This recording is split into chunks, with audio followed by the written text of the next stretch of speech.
Excelentísima señora Madame Elena Baerbock, Annalena Baerbock, présidente de la 80e session de l'Assemblée générale des Nations unies, Excelencias, jefes de Excellences, Estado chefs d'État et de gouvernement, y jefes de delegación, chefs de délégation, excelentísimo señor Antonio Guterres, Monsieur Antonio Guterres, secrétaire général des Nations unies, señoras y señores, Mesdames et Messieurs, me honra tomar la c'est un honneur palabra pour moi en nombre de que de su prendre la excelencia, parole au nom de son Excellence Monsieur Obiang-Nguema Mbasogo, président de la République de Guinée équatoriale, para pour expresar exprimer la firme posición de mi país la très ferme position de mon pays à l'occasion de cette 80e Assemblée générale, en un momento alors que le monde réclame un un système international plus juste, equitativo. plus équitable et plus efficace.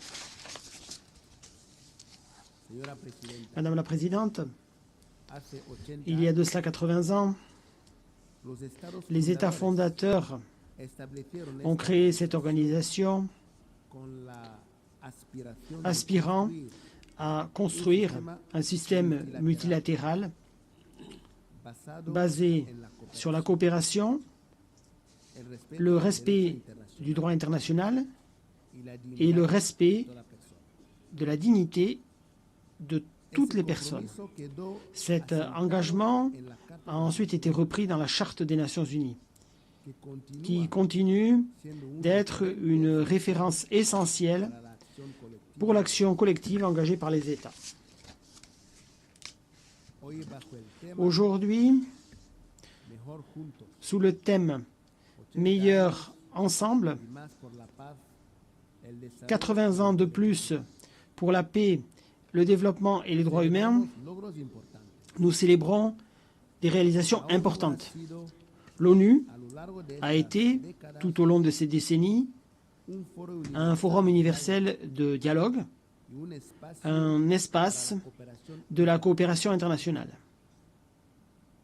ha ayudado a evitar, L'organisation a aidé à éviter des conflits, ha acompañado elle a accompagné des processus de décolonisation, elle a promu le développement durable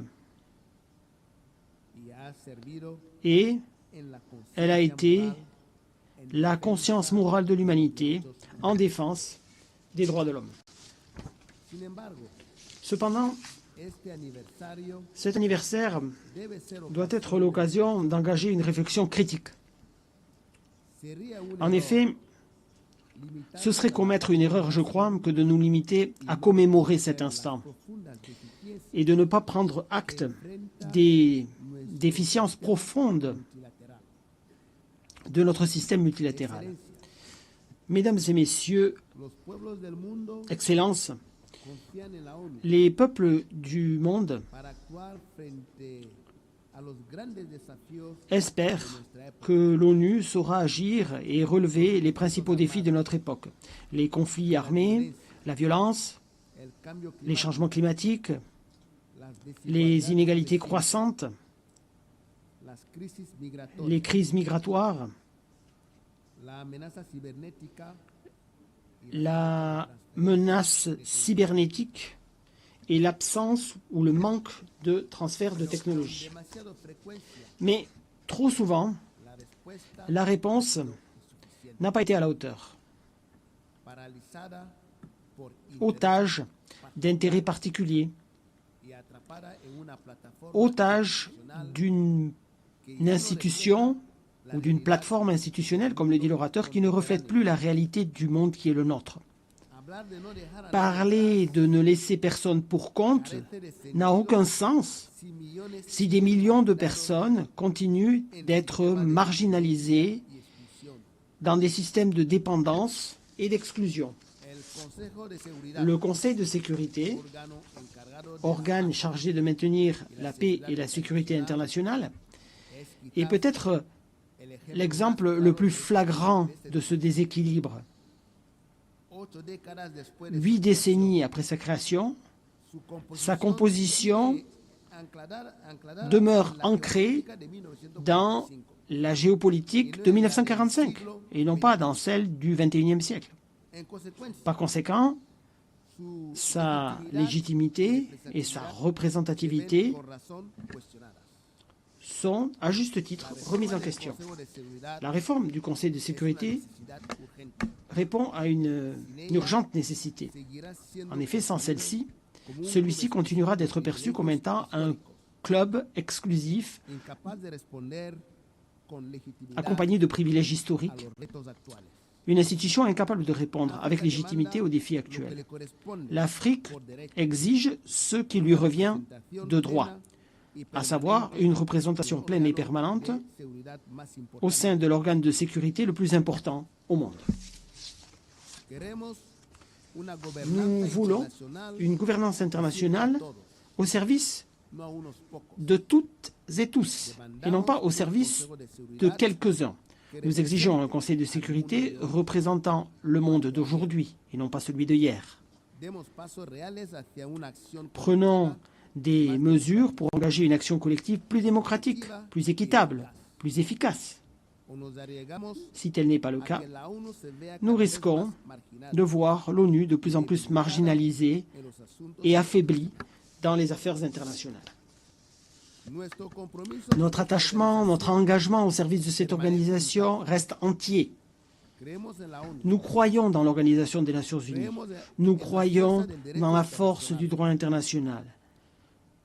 Nous croyons dans la coopération internationale comme seule voie pour faire face à des défis qu'aucun pays, quel que soit son niveau de puissance, ne sera à même de régler seul. Notre engagement n'est pas non plus aveugle.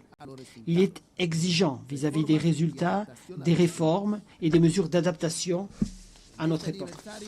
À l'occasion de cet anniversaire, nous devons ne pas oublier que la paix, le développement et les droits humains sont des piliers qui sont inséparables.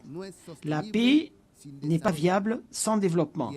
Et le développement n'est pas véritable s'il n'est pas basé sur la dignité et sur les droits de chaque personne. C'est la raison pour laquelle nous tenons à réaffirmer le pari que nous avons fait du programme de développement durable à l'horizon 2030, même si celui connaît des retards, des difficultés. Le programme de développement durable à l'horizon 2030 est un engagement collectif qui reflète notre volonté de construire un monde sans pauvreté, sans faim, et un monde basé sur la dignité pour tous. Cependant, il nous reste moins de 10 ans pour mettre en œuvre ce programme. Et les avancées en la matière sont trop lentes. Excellence. Les changements climatiques sont la principale menace de notre époque. Les pays les plus vulnérables paient un prix disproportionné, alors que les plus gros émetteurs, eux, retardent la prise d'engagement. La justice climatique n'est pas un geste, c'est une obligation morale, juridique. La Guinée équatoriale défend également le principe de souveraineté des États. Chaque peuple a le droit de concevoir son propre modèle de développement sans ingérence, sans sanctions arbitraires minant son indépendance. Nous devons créer un monde de paix où aucun pays ne sera considéré comme un ennemi parce qu'il est l'ami d'autres. Permettez-moi de vous donner un exemple récent de la contribution de la Guinée équatoriale à la paix internationale. Il s'agit de l'accord historique auquel nous sommes parvenus avec la République du Gabon concernant la souveraineté sur les îles de Mbagné, Cocoteros et Konga. Pendant des décennies, son Excellence, M. Obiang Nguema Mbasogo, a géré ce différend avec patience. Il a mené un dialogue pour que puisse être réglé de manière pacifique celui-ci sous la houlette de la Cour internationale de justice. Cette affaire non seulement constitue un précédent historique sur le continent africain, mais c'est également une affaire qui prouve que les conflits peuvent être réglés dans l'esprit de la Charte des Nations Unies et grâce à la volonté politique des États. Excellence, la promotion de la dignité humaine est une responsabilité partagée. La Guinée équatoriale tient à réaffirmer son attachement à la protection des droits de l'enfance et des personnes handicapées. Les droits à la sécurité alimentaire, au logement, à l'eau potable et à l'exploitation souveraine des ressources naturelles sont une partie inséparable des droits humains. Sans dignité matérielle, la liberté n'est qu'un idéal creux. Fidèles aux principes d'une communauté internationale ouverte à tous et à toutes, nous insistons pour que soit levé le blocus économique, commercial et financier qui a été imposé à la République de Cuba. Maintenir ce type de mesures non seulement nuit gravement au développement d'un pays souverain, mais va en outre à l'encontre des principes fondamentaux de la Charte des Nations Unies. Excellence, pour conclure, je voudrais également m'adresser aux femmes et aux hommes d'affaires pour les inviter à venir découvrir la Guinée équatoriale comme une destination sûre et séduisante en matière d'investissement. Notre pays met à leur disposition un cadre politique stable, des avantages fiscaux compétitifs et une vision claire d'avenir par le biais de notre programme de développement Horizon 2035. Nous vous engageons à vous joindre à nous, à nous accompagner sur cette voie. Ceci vous permettra d'obtenir des bénéfices partagés, mais également permettra de consolider un développement inclusif et durable dans notre pays. Merci beaucoup.